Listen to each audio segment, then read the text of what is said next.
Hello అందరికీ నమస్తే, good morning. ఈరోజు ప్రభాత వెలుగుకు సంబంధించిన కొన్ని వార్తలు చూద్దాం. ఇక జేఈ మెయిన్స్ లో మనోళ్ళే హవా. ఇక రాష్ట్రానికి చెందిన ముగ్గురు స్టూడెంట్లకు 100%. ఇక హర్ష గుప్తా, అజయ్ రెడ్డి, బని ప్రతాప్ 300 మార్కులు. తర్వాత జేఈ అడ్వాన్స్ 2.5 50 లక్షల మంది ఎంపిక. ఇక 23 నుంచి రిజిస్ట్రేషన్. తర్వాత మే 18న ఎగ్జామ్స్ ప్రిలిమ్స్ అన్నట్టు ఒక వార్త చూస్తున్నాం. ఇక జేఈ మెయిన్స్ ఫలితాలు రాష్ట్ర విద్యార్థులకు సత్తా చాటారు. ముగ్గురు స్టూడెంట్లు 300 మార్కులు గాను 300 మార్కులు సాధించారు. ఇక 100% పొందారు. 100% పొందిన వారిలో హర్ష గుప్తా, ఇక మంగళ అజయ్ రెడ్డి, బని ప్రతాప్ ఉన్నారు. ఇక ఏపీకి చెందిన సాయి నోజ్ఞ గుత్తాకొండ కూడా ఈ ఘనత సాధించారు. ఇక జేఈ మెయిన్స్ ఫలితాలు శనివారం రాత్రి ఎన్డీఏ రిలీజ్ చేసింది. ఇక ఎన్టీఏ రిలీజ్ చేసింది. జనవరి ఏప్రిల్ నెలలో జరిగిన జేఈ మెయిన్స్ పరీక్షకు 15.39 లక్షల మంది రిజిస్ట్రేషన్ చేసుకోగా వారిలో 14.70 లక్షల మంది అబాండెండ్ అయ్యారు అన్నట్టు ఒక వార్త చూస్తున్నాం. తర్వాత సీఎం రేవంత్ రెడ్డి జపాన్ పర్యటనలో ఉన్నారు. ఇక హైదరాబాద్ ను ప్రపంచ స్థాయి నగరైన న్యూయార్క్, టోక్యో, లండన్ తో పోటీ పడే స్థాయికి తీసుకెళ్లాలంటే ప్రవాస తెలుగు వాళ్ళు సహకారం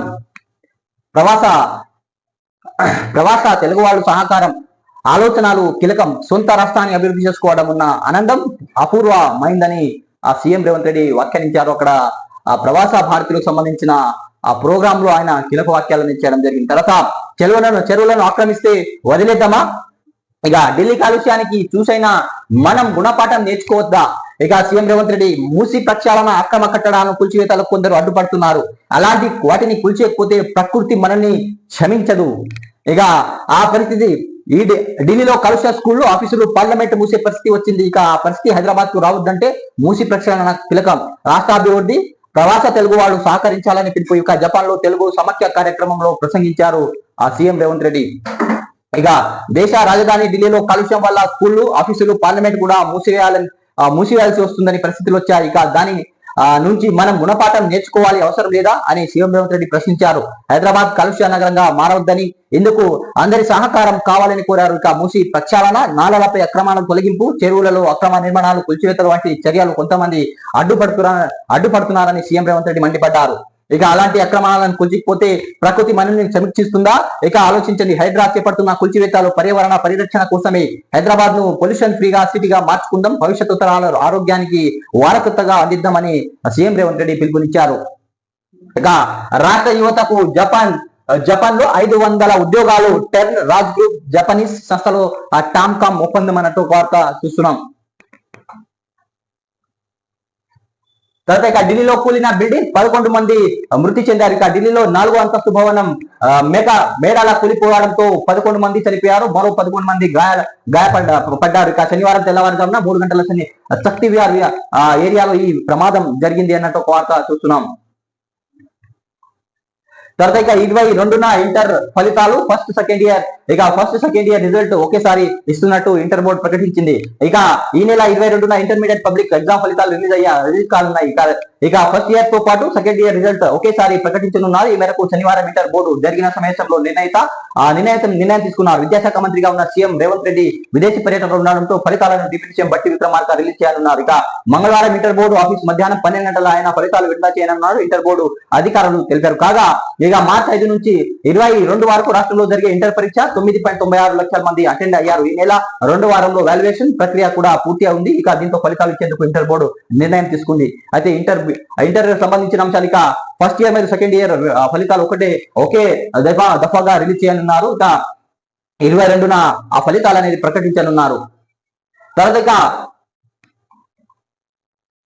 పైలట్ ప్రాజెక్ట్ లో సమస్యలు వస్తే భూభారతిలో మార్పులు. ఇక భూభారతి పైలట్ ప్రాజెక్ట్ లో ఏమైనా సమస్యలు వస్తే రూల్స్ మార్చేందుకు సిద్ధంగా ఉన్నామని మంత్రి పొంగులేటి శ్రీనివాసరెడ్డి చెప్పారు. 6 నెలల కసరత్తు చేసి అందరి అభిప్రాయాలను తీసుకున్నాకే భూభారతి చట్టాన్ని తీసుకొచ్చామన్నారు. ఇక 4 మండలాలు పైలట్ ప్రాజెక్ట్ అనేది ప్రస్తుతం అయితే నడుస్తుంది. ఆ పైలట్ ప్రాజెక్టు సందర్భంగా ఏదైనా సమస్యలు వచ్చినా దానికి అనుగుణంగా మార్పులు చేస్తామని మంత్రి పొంగులేటి శ్రీనివాసరెడ్డి మాట్లాడడం జరిగింది. తర్వాత మే 31 కల్లా డిసిసి చీఫ్ల నియామకం. ఇక దేశవ్యాప్తంగా డిసిసి చీఫ్ల నియామకాలు మే 31 వరకు పూర్తి చేయాలని నిర్ణయించినట్లు కాంగ్రెస్ చీఫ్ మల్లికార్జున ఖార్గే తెలిపారు. ఇక ఈ నెల 25 నుంచి 30 వరకు రాజ్యాంగ పరిరక్షణ ప్రతి ఒక్క కార్యక్రమాలు నిర్వహించినట్లు ఆయన వెల్లడించారు. తర్వాత జియో 111 ఎత్తేసినప్పుడు ప్రకృతి గుర్తు రాలేదా? ఇక పర్యావరణం గురించి మాట్లాడే హక్కు కేటీఆర్ కు లేదు అన్నట్టు ఎంపీ మెదక్ ఎంపీ రఘునందన్. ఇక ఓఆర్ఆర్ పక్కన హైరేజ్ బిల్డింగ్లను పర్మిషన్ ఎలా ఇచ్చారు? అప్పుడు ఎక్కడ మొక్కలు నాటారు? ఎన్ని చెట్లు పెంచారో చెప్పాలి. హెచ్సియు భూములపై పోరాటం చేస్తున్నది బీజేపీ అని స్పష్టం చేశారు ఎంపీ. ఇక కెనడాలో భారతీయ విద్యార్థిని హత్య. కెనడాలో భారతీయ విద్యార్థిని ఒకరు అన్ని అరితిలో చనిపోయారు. కారుపై దుందుగుడి కాల్పు జరపగా ఇక బుల్లెట్ బస్ స్టాప్ వద్ద వెయిట్ చేస్తున్న విద్యార్థిని తగ్గి దాంతో ఆమె అక్కడే కుప్పకూలిపోయింది అన్నట్టు ఒక వార్త చూస్తున్నాం.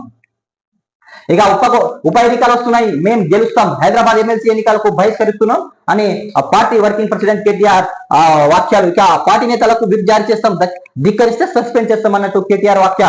ఇక మళ్ళీ బీఆర్ఎస్ అధికారం, కేసీఆర్ సీఎం అవుతారు. ఇక రేవంత్ తీరు వల్లే కాంగ్రెస్ అంటేనే ప్రజలకు అసహ్య అంచుకుంటున్నారు. ఇక డీలిమిటేషన్ జరిగిన గ్రేటర్ హైదరాబాద్ లోని ఎక్కువ సీట్లు పెరుగుతాయి. ఇక అక్కడ కాంగ్రెస్ బీజేపీ కన్నా బీఆర్ఎస్ పార్టీ బలంగా ఉంది. రాష్ట్రంలో 2 కేంద్ర మంత్రులు ఉన్నా పైసా ప్రయోజనం కూడా లేదు. ఇక అక్టోబర్ లో బీఆర్ఎస్ అధ్యక్ష ఎన్నికలు నిర్వహిస్తామని ఆ party BRS working president KTR అన్నారు. ఇక ఆ 2000 మందికి నోటీసులు ఇస్తారా?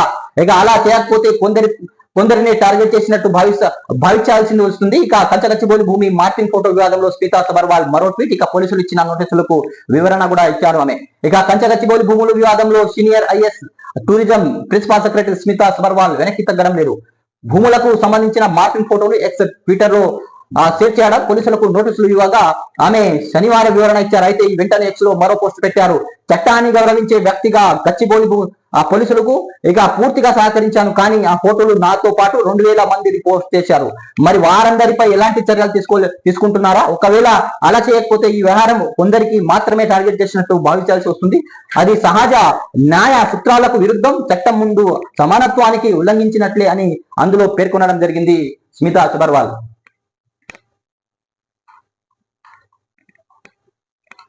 ఇది మనం ప్రభాత వెలుగుకు సంబంధించిన కొన్ని హెడ్లైన్స్ అనేది చూసినాం. సో ప్లీజ్ సబ్స్క్రైబ్ చేయండి, లైక్ చేయండి, కామెంట్ చేయండి, షేర్ చేయండి. మీరు ఏదైనా సలహాలు ఇవ్వాలనుకుంటే సలహాలు మీరు కామెంట్ రూమ్ లో తెలియజేయండి. తర్వాత ఈనాడుకు సంబంధించిన కొన్ని తెలంగాణ వార్తలనే చూద్దాం. ఇక జపాన్ లో ఉద్యోగ అవకాశాలు, మూసీ ప్రక్షాళన, మెట్రో విస్తరణ, రీజనల్ రింగ్ రోడ్, రేడియన్ రోడ్లు తెలంగాణ పురోగతికి అత్యంత కీలకమైన ప్రాజెక్టులు.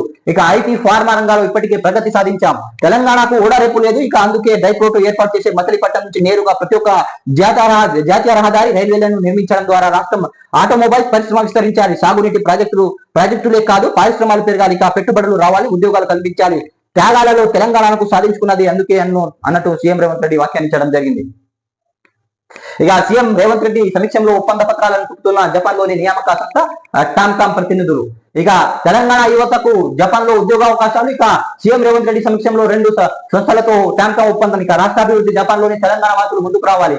ఇక సొంతూరు అభివృద్ధి చేసుకుంటే ఆ ఆనందమే వేరు. జపాన్ తెలుగు సమక్షంలో ముఖ్యమంత్రి రేవంత్ రెడ్డి పిలుపు అన్నట్టు ఒక వార్త. ఇక తెలంగాణ యువతకు విదేశాల ఉద్యోగ అవకాశాలు విస్తరించే దిశగా రాష్ట్ర ప్రభుత్వం మరో అడుగు ముందుకేసింది. కార్మిక ఉపాధి శాఖ ఆధ్వర్యంలో Telangana overseas man power company limited, Japan లోని 2 ప్రముఖ సంస్థలైన టర్న్ రాజ్ గ్రూప్ లో రాష్ట్ర ప్రభుత్వం ఎంఓయూలు కుదుర్చుకుంది. ఈ ఒప్పందం హెల్త్ కేర్ తో పాటు ఇతర రంగాల్లోని శనివారం విస్తరించనుంది. జపాన్ పర్యటనలో ఉన్న ముఖ్యమంత్రి రేవంత్ రెడ్డి నేతృత్వంలో అధికారుల బృందం శనివారం 2 సంస్థల ప్రతినిధులతో చర్చ జరిపింది. తర్వాత తెలంగాణ నిపుణులు జపాన్ లో అధిక డిమాండ్ ఉన్న రంగాల్లో ఉద్యోగ అవకాశాలు కల్పించే లక్ష్యంతో ప్రభుత్వం ఈ నిర్ణయం తీసుకుంది. టోన్ గ్రూప్ టోక్యోలో ప్రాంతీయ కార్యంలో పాటు సాఫ్ట్వేర్ ఇంజనీరింగ్, స్కిల్డ్ వర్కర్స్ రంగాల్లో అంతర్జాతీయ నియామకాలు చేపడుతుంది. ఇక టామ్కామ్ ప్రస్తుతం పనిచేస్తున్న రాజ్ గ్రూప్ జపాన్ పేరు పొందిన నర్సింగ్ కేర్ సంస్థ రానున్న 1-2 ఏళ్లలో ఈ 2 సంస్థలు దాదాపు 500 మందికి జపాన్ లో ఉద్యోగ అవకాశాలు కల్పించనున్నాయి అన్నట్టు ఒక వార్తని చూస్తున్నాం.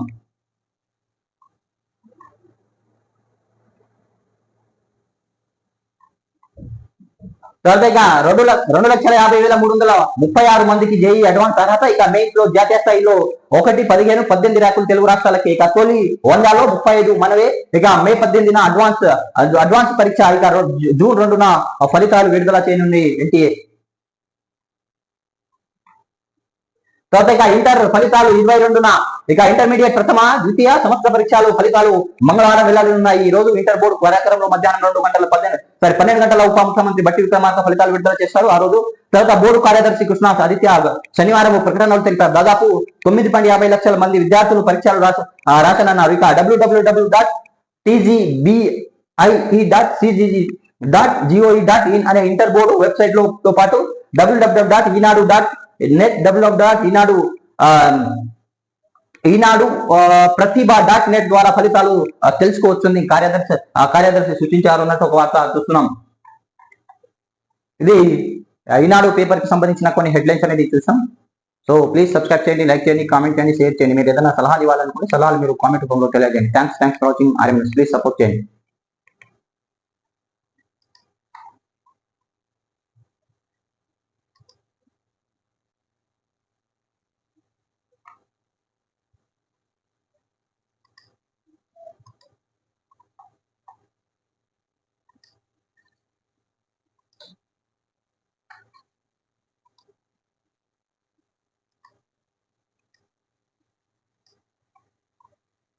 తర్వాత ఇక నమస్తే తెలంగాణకు సంబంధించిన కొన్ని హెడ్లైన్స్ అనేది చూద్దాం.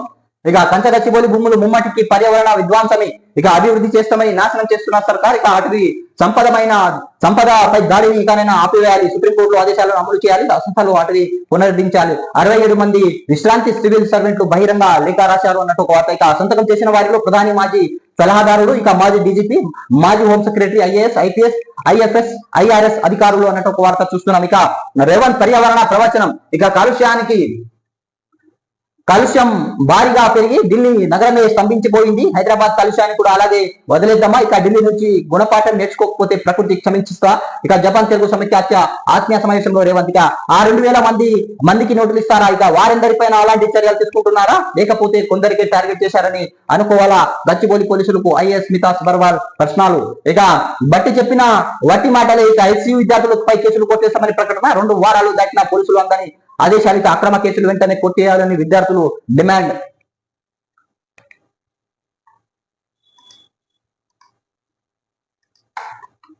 తర్వాత ఎగరాలి జెండా, కదలాలి దండు. తెలంగాణ ప్రజల గుండె ధైర్యం గులాబీ జెండానే కదలాలి దండు. 27న ఇంటి పార్టీ పండుగ బస్సులో బయలే. ఇక సమయానికి సభా ప్రాంగణానికి చేరుకోవాలి. కని విని ఎరగని విధంగా విజయవంతం చేయాలి. అనుమానం వద్దు, ఎన్నికలు ఎప్పుడొచ్చినా తుఫాను వేగంతో అధికారంలో వస్తాం కేటీఆర్ వాక్య. ఇక సనత్ నగర్ నేతలతో సభ సన్నాహక సమావేశం అన్నట్టు ఒక వార్త చూస్తున్నాం. ఇక కాంగ్రెస్ పై పెరుగుతున్న వ్యతిరేకతను చూసి బీజేపీ నాయకులు సందట్లో సదమేర ఆశపడుతున్నారు. ఇక అధికారం తమదని కలలు కంటున్నారు. ప్రజలు అన్ని గమనిస్తున్నారు. ప్రజలు గొంతుగా పోరాడుతున్న బీఆర్ఎస్ పై ఉండారు. ఇక ఇందులో అనుమానం లేదు. మళ్ళీ తెలంగాణపై గడ్డపై ఎగిరేది గులాబీ జెండానే. ఎన్నికలు ఎప్పుడు వచ్చినా బీఆర్ఎస్ తుఫాను వేగంతో అధికారంలో వస్తుందని బీఆర్ఎస్ పార్టీ వర్కింగ్ కేటీఆర్ వాక్య. ఇక మూసి ముసుగు, అవినీతి మురుగు, గ్యారెంటీలకు నిధులు లేవంటూ మూసికి 1.5 లక్షల కోట్లు పెడతామనే గొప్పలు. ఇక పునరుద్ధరణతో మురిసే రైతులందరూ సుందరీకరణలో వచ్చే ఉద్యోగాలు హైడ్రా పేరిట రేవంత్ సర్కార్ ఆరాచకం. ఇక కోర్టు చెరువులో బడుగులపై ప్రతాపం. ఇక సర్కారు తీరులో అన్ని రంగాల కుదేలు. ఇక హెచ్సి భూములు అనేక క్రమాలు ఆయన పట్టించుకోలేని మోదీ సర్కార్. ఇక ప్రధాని మోదీ మైత్రితోనే National Herald scam. Revanth Reddy morning. ఇక BRS working president KTR fire అన్నట్టు ఒక వార్త చూస్తున్నాం.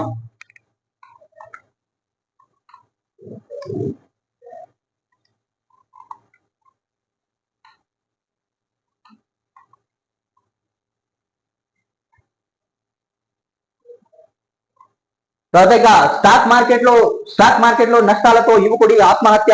ఇక హైదరాబాద్ లో ఘటన, మియాపూర్ లో వెలుగు. ఇక స్టాక్ మార్కెట్ లో నష్టాలు రావడం, మహిళా చేతిలో మోసపోయడంతో ఓ యువకుడు ఆత్మహత్య చేసుకున్నాడు.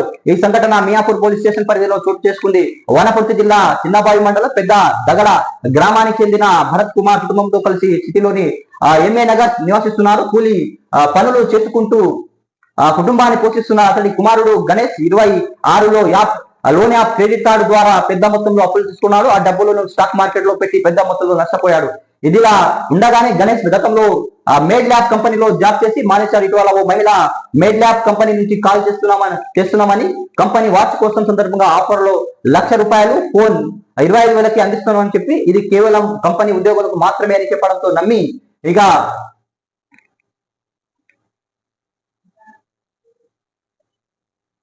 గణేష్ ఫ్రెండ్ ఆ ఫ్రెండ్ తన కూడా గణేష్ మహిళ చెప్పిన అకౌంట్ కు ₹25,000 పంపించాడు. ఈ ఆఫర్ ఇంకా కొనసాగుతుందని ఫ్రెండ్స్ కు కూడా ఇప్పించామని సదరు మహిళ చెప్పడంతో గణేష్ 9 మందితో 25,000 చొప్పున ఆ ఫోన్ కోసం డబ్బులు కట్టించారు. కొద్ది రోజుల నుంచి ఆ మహిళ స్పందించకపోవడంతో గణేష్ ను ఫ్రెండ్స్ డబ్బులు అడుగుతూ వచ్చారు. దీంతో గణేష్ తండ్రి బంధువులు ఆ డబ్బులు చెల్లించారు. ఇక స్టాక్ మార్కెట్ లో రావడం, మహిళా చేతిలో మోసపోవడం గణేష్ తీవ్ర మనస్తాపానికి గురయ్యాడు. శనివారం తల్లిదండ్రులు బయటకు వెళ్ళగానే ఇంట్లో ఉన్న ఫ్యాన్ కు గణేష్ ఉరుచుకొని ఆత్మహత్య చేసుకున్నాడు. మధ్యాహ్నం తల్లిదండ్రులు ఇంటికి వచ్చే సరికి ఫ్యాన్ కు వేలాడుతూ కనిపించాడు. మియాపూర్ పోలీస్ స్టేషన్ యువకుడు మృతదేహానికి పోస్ట్ మార్టం కోసం గాంధీ ఆసుపత్రికి తరలించారు. కేసు నమోదు చేసుకుని దర్యాప్తు చేపట్టారు అన్నట్టు ఒక వార్త చూస్తున్నాం.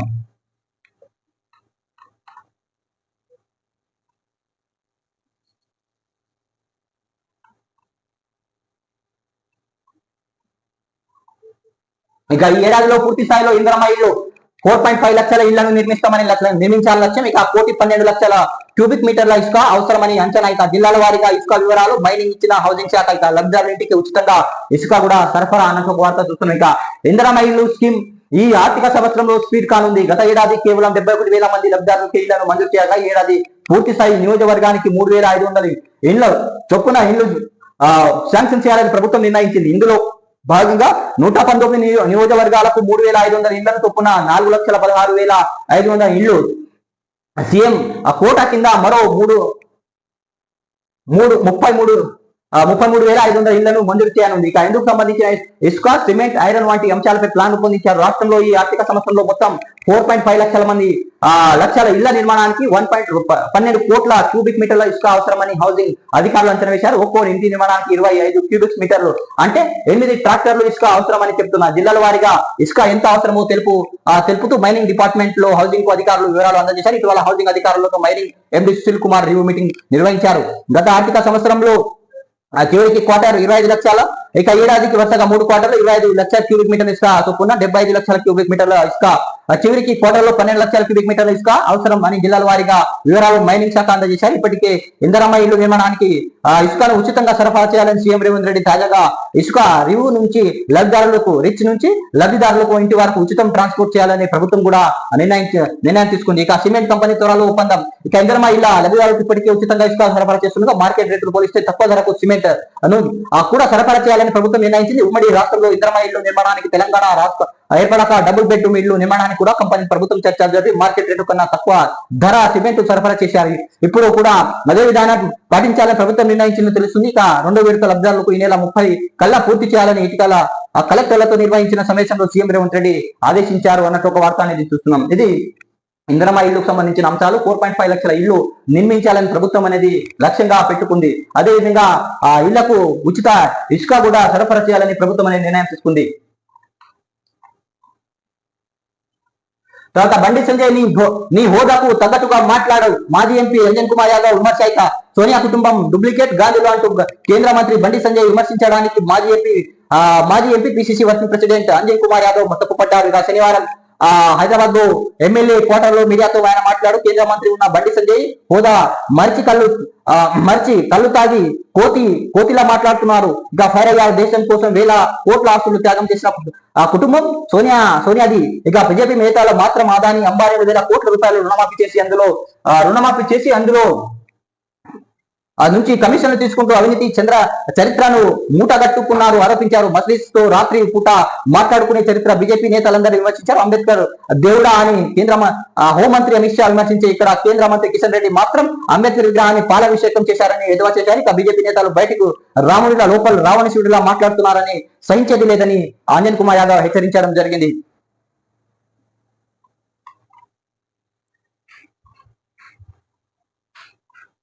తర్వాత పిసిసి మహేష్ కుమార్ గౌడ్ బీజేపీకి కేటీఆర్ కట్టు బానిస అవినీతి కేసుల నుంచి తప్పించుకునేందుకు బీజేపీతో దోస్తి అన్నట్టు పిసిసి చీఫ్ మహేష్ కుమార్ గౌడ్. ఇక బీజేపీకి కేటీఆర్ కట్టు బానిసల పనిచేస్తున్నారని పిసిసి మహేష్ కుమార్ గౌడ్ అన్నారు. ఈ దొంగల ముఠాల రాష్ట్రాన్ని 10 ఏళ్ల పాటు దోచుకున్నారని కల్వకుంట్ల కుటుంబం అవినీతి కేసుల నుంచి తప్పించుకునేందుకు బీజేపీ దోస్తీ చేస్తుందని ఫైర్ అయ్యారు. శనివారం కేటీఆర్ చేసిన విమర్శలపై మహేష్ కుమార్ గౌడ్ ఒక ప్రకటనలో స్పందించారు. హైదరాబాద్ లోకల్ బాడీ ఎన్నికల్లో బీజేపీ గెలుపునకు సరిపడా సభ్యులు సంఖ్యల బలం లేకపోయినా బీఆర్ఎస్ అండా చేసుకొని బరిలోకి నిలిచింది నిజం కాదా? ఇప్పుడు బీజేపీని గెలిపించేందుకు కేటీఆర్ త్రయపడుతున్నారని నిజం కాదా అని మీ సోదరి కవిత లిక్కర్ స్కామ్ నుంచి కాపాడుకోవడానికి బీజేపీ ఉడిగం చేసింది వాస్తవం కాదా? ఇక 10 ఏళ్ల పాటు రాష్ట్రాన్ని దోచుకోవడమే లక్ష్యంగా పాలించిన మీరు మీ అక్రమాలను కేంద్రం చర్యలు తీసుకోకుండా ప్రధాని మోదీకి దోష హామయ్యారా లేదా ఇక అని కేటీఆర్ మహేష్ కుమార్ గౌడ్ నిలదీశారు. మీ బలైతను అసరగా తీసుకున్న మోదీ రాష్ట్రానికి న్యాయంగా హక్కు కొద్ది రావాల్సిన వాటను నిధులు ఇవ్వకుండా అన్యాయం చేసిన వాటిని బీఆర్ఎస్ సర్కార్ నోరు మెదపలేదని ఆరోపించారు. సొంత ప్రయోజనాలకి పెద్దపీట చేసిన బీఆర్ఎస్ పాలకులు కేంద్రానికి నిలదీయకపోవడంతో 10 ఏళ్ల తెలంగాణ అన్ని రంగాలు వెనుకబాటు గురైందని ధ్వజమెత్తారు. 10 ఏళ్ల పాటు కేంద్రం ఏ బిల్లు ప్రవేశపెట్టినా గట్టిగా మద్దతు ఇచ్చినా మీరు ఇప్పుడు కాంగ్రెస్ ప్రశ్నించడం ఏమిటని ఫైర్ అయ్యారు. బీజేపీ పై ఉన్న ప్రేమ ఇక బీఆర్ఎస్ హెచ్సియు పై తప్పుడు ప్రచారం చేసిందని విమర్శించారు. ఈ నెల 15 నుంచి స్వల్ప కాలంలో రికార్డు స్థాయిలో ఉద్యోగాలు ఇచ్చామని మహిళా రైతు సంక్షేమ పథకాలు అమలు చేస్తున్నామన్నారు. ఇక బీసీలకు 42% రిజర్వేషన్లు ఇచ్చేందుకు కృషి చేస్తామని, ఎస్సీ వర్గీకరణ పేదలకు సన్నబియ్యం ఇంటి అనేక సంక్షేమ కార్యక్రమాలను అమలు చేస్తున్నామని ప్రధాన ప్రతిపక్ష పార్టీలు అదే పనిగా రాష్ట్రాన్ని బద్నాం చేస్తూ తెలంగాణ అభివృద్ధి అడుగున అడ్డుకుంటున్నారని బీఆర్ఎస్ పై మహేష్ కుమార్ గౌడ్ విమర్శించారు అన్నట్టు ఒక వార్త అనేది చూస్తున్నాం.